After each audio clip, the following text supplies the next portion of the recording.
Let's talk Brock Purdy. This is a very interesting stat, and it was brought to my attention by Brian Nemhauser. I don't know if you know who Brian Nemhauser is. He's the Hawk blogger. He's a big Seattle Seahawks guy, and he's always looking for stats that, paint the other NFC West teams in a bad light. And this was a bad one for the Niners and the Cardinals. Why don't we take a look at the screen? So this is the stats. As you can see, 2022 to 2024, fourth quarter overtime, between 5 minutes and 0 minutes remaining. Playoffs, non-playoffs, score between 8 points one way or another. So close games late. Best quarterbacks, Joe Burrow, Geno, Baker, Justin Herbert, Jaden Daniels, Lamar Jackson, Tua, Stroud, Brady. Who you would expect. But where is Brock? Where is Brock Purdy? See, Brock Purdy's here. On this. No touchdowns, 3 picks, quarterback rating of 58. Kyler Murray, right next to him. 0 touchdowns, 4 picks, 57 quarterback rating. Jimmy Garoppolo right there too. And down there, I think is interesting. Where is Hurts? Hurts is here. 1 touchdown, 4 picks, 52.9 rating. So those are 4 quarterbacks who've had some success in the NFL, but not in that particular situation. Purdy in particular, how do you view these stats? He's never thrown a touchdown with 5 minutes left in the fourth quarter of a close game, ever. Not shocked because he doesn't seem the type of. Well, number one, we're gonna ride McCaffrey to the ground anyways. That's always been our problem for the last 2 years. It's like, hey man, the Bills, like, it's like kicking the can down the road in this guy's body. Like, dude, like, let's rest him up for a little bit, man. Because what's gonna happen? He's gonna probably miss a large portion of the season. Sure enough, he did. 2024 happened. I just view it as like it's. I don't even view it more so as a Purdy issue necessarily. Maybe it's partly is, but one thing for sure is this is more of a Kyle Shanahan offense issue because the passing game, it's just not a unique one. It's not. Kyle Shanahan's passing game is, especially when the running game is not going to be utilized, it's very average.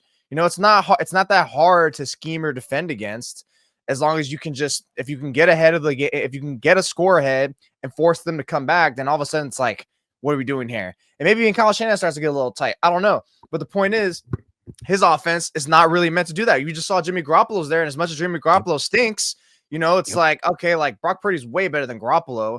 And while, again, it might be a small part in Purdy not being necessarily good for those moments, and they do rely on McCaffrey more, but it's more of an offensive issue because they don't have the greatest passing game to really put themselves in the situation to come back. Get started at factormeals.com/Cohn50off and use code Cohn50off to get 50% off plus free shipping on your first box. It's a great point. Like, is this a Brock Purdy stat or is this a Kyle Shanahan stat? I mean, Jimmy Garoppolo's right there. And the fact that Kyler Murray struggles in the fact that Jalen Hurts, forget Kyler, Jalen Hurts struggles in the same situation is probably a good thing for the 49ers. Like, you can have a quarterback who is a system guy and maybe isn't super clutch, and you can win a Super Bowl if you put the right team around him. And the Niners came close with Brock. So maybe there's hope there. But yeah, I mean, this might be a Kyle Shanahan stat. It doesn't help that when you get to these moments, the play caller and the head coach seems to be at his best. He seems to shrink. He seems like he had choking issues before he was a head coach. So hard to put it all on Brock. He's gonna throw a touchdown with 5 minutes left eventually. I'm sure he will. Just hasn't done it yet.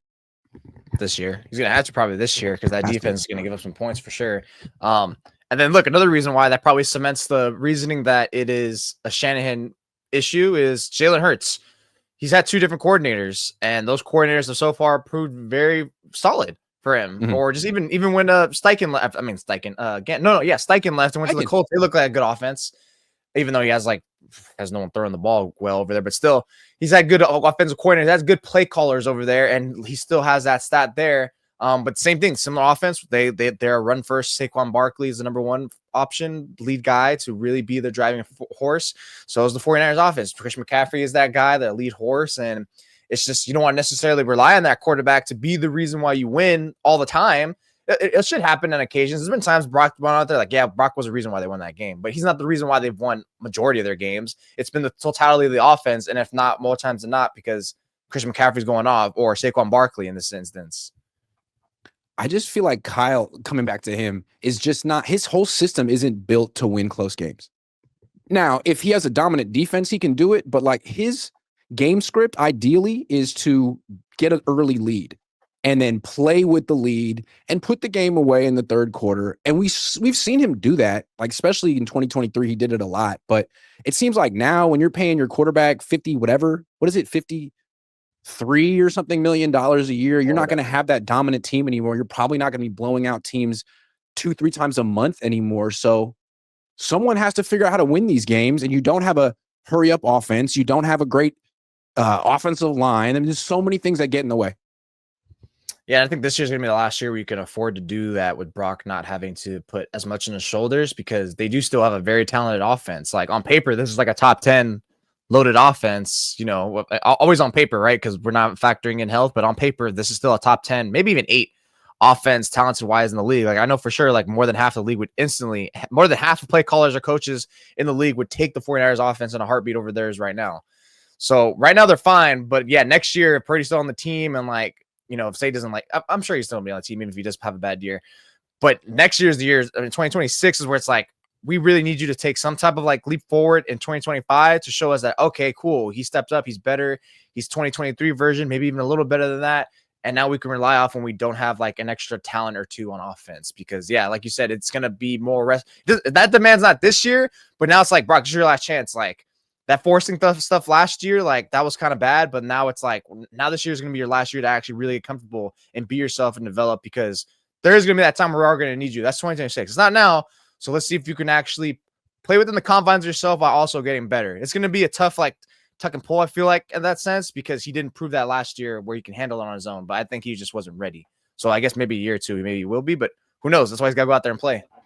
Regardless of whose fault it is, though, whether it's Brock or Kyle's, like it's a 49ers problem, and they have to find a way to improve and fix this year. And if they can't, then they have to ask questions like, you know, do they need a quarterback who can overcome Kyle Shanahan in these moments? Or do they need a coach who can elevate Brock Purdy in these moments? Or are both of these guys chokers? I think that's kind of what's at stake for these guys right now. I mean, I think Matt Ryan probably was better in these moments. I don't know. I'd have to go back and look at the numbers, but that's probably why he was so successful as a quarterback for so long. Like he was battle tested, and Brock, he's still relatively young. He's going to have moments where he comes through in the clutch, but I feel like part of the reason Seahawks fans were so adamant that Geno Smith was good is these moments.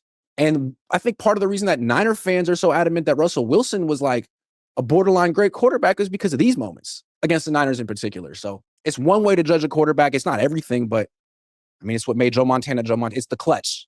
And he's got to show that he can be good in these moments. So far, he hasn't. And neither was Jimmy.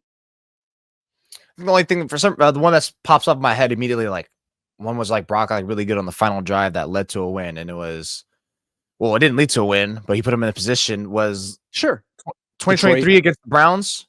Yep. That for some reason, that's one that sticks out to me. Maybe because and like then Moody missed Moody missed the kick, right? Moody missed the kick. Yeah, like he made the right throw. He had one like sweep pass, and then he had like a nice like 3 to 4 check downs or like underneath routes. That's like, hey, he's making the right decision. That's all you got to do. So he played really well on that final drive. Brandon Ayuk, I know, was one that really like kind of carried it, but still like in terms of like, did he do well? Was he efficient? Was he good? Yeah, he was fine. He was good. Here's the final gut punch for Niner fans for this stat. Darnold. 25, 41, 3 touchdowns, 1 pick, 108.8 rating. This is why Nemhauser found the stat, because he's like looking for pro Darnold stats, right? And he just happened to find a really, Darnold's surprisingly clutch, even though the perception is that he's like the biggest choker of all time. Actually, in close games late, he's been all right the last few years. And so was Geno. It's just that Kyler and Brock were not interesting. And I think we can see that with Kyler. Kyler has like no defining late moments in games. Sometimes he plays well, but it's usually when the pressure is off. Probably has a little bit of a quitter attitude because he's a COD player, and like a lot of COD players like to rage quit. So